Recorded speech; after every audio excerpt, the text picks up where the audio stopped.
젊은 층들이 이 강북권 지역 일대에 계속 내 집 마련 수요층으로 계속 유입되고 있습니다. 30대가 4월달 기준에서 폭발적 거래량이 나오고 있다는 거 보실 수가 있고, 가장 큰 이유로서는 사실 대출 규제가 있습니다. 아파트를 보고자 하시는 분들은 과연 얼만큼의 자금이 필요한지를. 네, 안녕하세요. 반갑습니다. 이경민의 부동산 하이킥의 이경민입니다.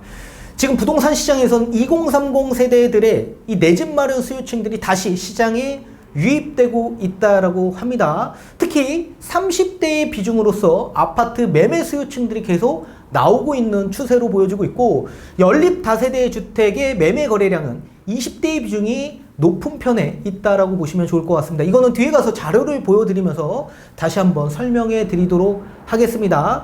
이 2030 세대들이 시장에 계속 유입되고 있는 가장 큰 이유로서는 지금의 이 전월세 시장의 가격 급등으로 인해 전월세 시장의 불안한 시장으로 계속적으로 야기되고 있고, 앞으로 계약갱신이 만료되고 신규 계약으로 진행될 경우에 이 시장 자체가 굉장히 불안해질 수 있습니다. 따라서 매매로 계속적으로 이어지고 있는 추세로 보여지고 있습니다. 그리고 3월달 기준에서부터 거래량이 급증하기 시작했는데, 그 가장 큰 이유로서는 윤석열 정부 취임으로 인해서 부동산 시장 전반적인 완화 정책으로 인해 시장이 다시 예전보다 계속 살아나고자 하는 시장으로서 변화되고 있기 때문에 여기에 심리적인 변화도 생긴 것으로 보여지고 있습니다. 또 얼마 전에 주택담보대출에 대한 완화 정책도 발표함으로써 대출에 대한 한도액도 지금보다 조금 더 늘어날 수 있는 구조이기 때문에 지금의 거래량보다 조금 더 늘어날 소지가 매우 높을 것으로 보여지고 있습니다.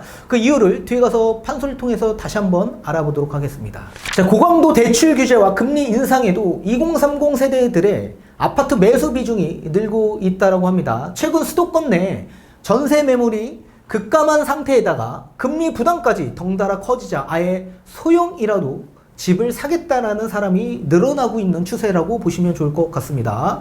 자, 한국부동산원의 매입자 연령대별 아파트 매매 통계에 따르면 지난 4월 한 달 동안 전국에 약 3만 5천여 건의 이 아파트 매매 거래 중에 2030 세대들이 매수한 경우가 거의 10,000건에 달한다라고 합니다. 비율로 따지면 28% 정도의 집을 구매한 사람, 이 4명 중 1명이 2030 세대라고 보시면 좋을 것 같습니다. 자, 아파트의 매입은 지난해 10월 거의 14,000여 건에 기록했지만 11월부터 1만 건 밑으로 계속 떨어지면서 지난 1월에는 7,000여 건으로 굉장히 많이 저조하게 이 매매 거래량이 떨어졌습니다. 그러나 이후 3월달부터 반등하면서 다시 1만 건을 넘어서고 있다라고 보시면 좋을 것 같습니다. 자, 서울로 한정할 경우에는 2030 아파트 매수 비율은 더 커지게 됩니다. 지난 4월 전체 연령대의 아파트 매매 건수는 약 1,600건 정도로서 이 중 2030 매입은 42%건에 달했다라고 합니다. 특히 30대의 경우에는 지난 4월 한 달 동안 서울 내 아파트 매입 건수가 585건을 기록했는데 지난해 이후 다시 500건 이상을 회복한 거라고 합니다. 자, 분위기가 이렇게 반전된 계기는 대통령 선거가 치러진 지난 3월부터입니다. 30대 이하의 서울 아파트 매입 비중은 3월달 40.7%로 2월 36%보다 4.7포인트 급등하면서 다시 40%대로 올라섰습니다. 지난달은 42.3%로 오름폭이 더욱 확대됐다라고 합니다. 대선 이후에 부동산 규제 완화에 대한 기대감이 커지면서 아파트 값이 상승할 조짐을 보이자 30대 이하의 영끌족이 계속적으로 나오면서 B2가 다시 고개를 들기 시작했다라는 분석이 나오고 있다라고 합니다. 자, 서울 25개구 가운데 종로구가 56%로 가장 높은 비중을 차지하고 있고, 관악구, 노원구, 성동구, 서대문구, 성북구에서 30대 이하의 아파트 매입 비중이 50%를 넘어섰다라고 합니다. 이 대출 규제와 금리 인상의 영향으로 거래량은 저조하지만 임대차 시장 불안이 젊은 층을 영끌로 내몰고 있다라는 분석이 계속적으로 나오고 있다라고 합니다. 자, 이렇게 젊은 층들이 이 강북권 지역 일대에 계속 내 집 마련 수요층으로 계속 유입되고 있습니다. 그 이유를 뒤에 다시 한번 알아보도록 하겠습니다. 자, 한국부동산원의 서울 아파트 매매 거래량 지표 추이를 한번 보도록 하겠습니다. 자, 20대, 30대, 40대, 50대, 60대, 70대까지의 이 거래량 지표를 좀 나타내는 건데요. 이 파란색 지표는 1월달, 초록색은 2월, 빨간색은 3월, 노란색은 4월 달의 매매 거래량 추이입니다. 자, 이렇게 보면 당연히 30대의 비중이 가장 높은 걸 보실 수가 있을 겁니다. 자, 30대가 4월 달 기준에서 폭발적 거래량이 나오고 있다는 걸 보실 수가 있고, 그리고 40대가 그 뒤를 이으고 있습니다. 그리고 나머지들은 조금 저조하게 상승을 보이고 있다. 특히 30대의 내 집 마련 수요층들이 서울 아파트 매매 거래에 있어 계속적으로 집중적으로 매매에 임하고 있다라고 보시면 좋을 것 같습니다. 자, 이에 반해 서울 연립 다세대 매매 거래량 지표를 보면 20대의 비중이 좀 높은 편에 속해 있다라고 보시면 좋을 것 같습니다. 거의 4월달 기준에서 한 500건 이상이 거래량이 계속 나오고 있고, 당연히 가장 높은 비중은 30대의 비중이 가장 높다. 그리고 40대, 50대의 비중도 높은 편에 있다라고 보시면 좋을 것 같습니다.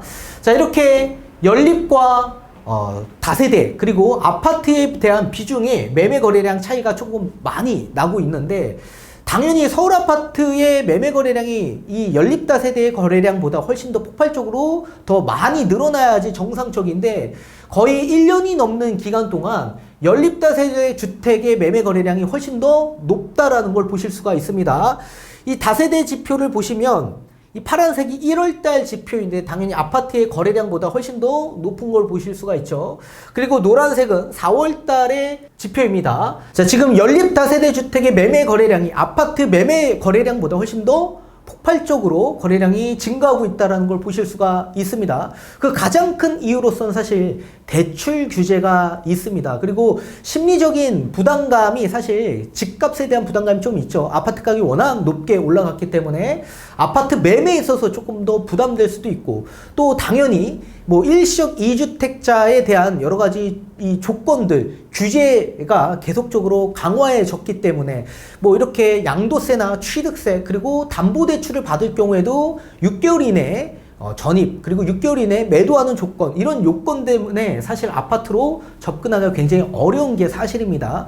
그리고 담보대출 한도도 안 나오는 게 사실이죠. 그래서 이제는 DSR 40%가 전부 다 적용이 되고 있는 상황이기 때문에 대출 받기가 굉장히 까다롭다. 이에 반해 연립다세대 주택으로 들어가는 가장 큰 이유는 보금자리 주택으로 이 담보대출을 받고 가고자 하시는 분들이 굉장히 비중이 많은 게 사실입니다. 그리고 지금 고정금리로 되어 있고 3억 6천만 원까지 한도가 나올 수 있기 때문에 연립다세대 주택은 아파트보다는 매매 금액 자체가 워낙 상대적으로 낮게 형성되어 있기 때문에 아파트로 가고자 하는 이런 분들이 대체제로서 소형주택으로 들어오는 수요층들이 굉장히 많다. 그래서 보금자리 주택을 받고 들어가시고자 하시는 분들이 굉장히 많은 게 지금의 현실이고, 또 여기에 주택담보대출 한도액을 늘려준다라고 하더라도 사실상 현금이 그렇게 많지 않다라고 한다면 아파트를 보기에는 쉽지만은 않을 겁니다. 그래서 연립다세대 주택으로 지금 사실 수요가 많이 넘어오고 있는 추세다라고 보시면 좋을 것 같습니다. 자, 그렇다면 아파트를 보고자 하시는 분들은 과연 얼만큼의 자금이 필요한지를 좀 우리가 따져봐야 될 텐데, 그거 한번 따져보도록 하겠습니다. 자, 연봉 6천만 원 소득이 있는 청년이나 신혼부부가 있다라고 가정을 해봅시다. 자, 여기에 지금 정부가 주택담보대출에 대한 완화 정책을 발표함으로써 이 만기도 30년, 40년에서 50년까지 늘려주기로 했고, 지금의 연소득도 미래소득까지 다 반영시켜서 평균 소득 증가율을 곱해서 소득을 좀 더 늘려주겠다라고 얘기하고 있습니다. 그러면 대출에 대한 한도도 늘어날 수 있거든요. 자, 따라서 만약에 30대라고 가정해서 연봉 6천만 원인 분이 미래소득을 반영시킨다라고 가정을 했을 경우에 30에서 34세 같은 경우에 23.9%의 평균 소득 증가율을 곱하게 됩니다. 자, 여기에 그렇다면 미래소득은 약 7,434만 원이 되고, 지금의 연봉 수준과 합산해서 평균치를 나타낸 게 미래의 소득을 반영한 이 소득이라고 보시면 좋을 것 같습니다. 그래서 6,717만 원 정도가 발생이 되는데 여기에 DSR 40%를 적용을 하게 되면 2,686만 원이 발생이 되고, 자, 여기에서